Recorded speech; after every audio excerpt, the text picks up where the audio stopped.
These ladies are on a mission. More than 55 years ago, a girl who went to their high school was brutally murdered. The case has been cold for decades. Now these women are putting on their detective hats to solve a case that has been considered unsolvable. They spoke with Jim Moret. These amateur detectives are determined to crack a murder case that rocked their high school 56 years ago.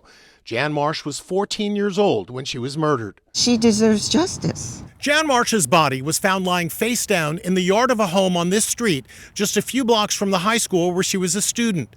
Police say she was strangled, and there was a T-shirt tied around her face. This is eighth grade picture. her eighth grade picture right here. It was November 6, 1969. On the front page of the local newspaper, the headline mistakenly referred to Jan as Joan. When we saw this is what spurred us, that this was wrong. This brought reality to us. Unacceptable. The amateur sleuths decided at their high school reunion to do what they could to solve the cold case.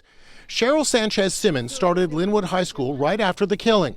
Rose Morales attended the school the following year, and so did Tina McKillip. There's a bond. Just living in the same town, going to the same school, we're all Linwood girls. They tracked down a police officer who was involved in the initial murder investigation. He provided us with 2 police reports. Bill Heffley is that former officer. We had numerous suspects and just no closure, not enough to even file charges. What was your reaction when these 3 women came to you and said, all these years later, we want to help solve this case? I think it is admirable that they will take on a case like this.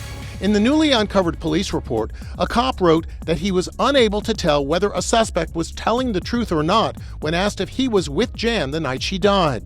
The report also mentions a close friend of the deceased female possibly had information regarding her death. For the past 5 years, the women who call themselves the California Girls Investigations have been probing and investigating. Based on 5 years of hard work, what do you think happened? She knew too much.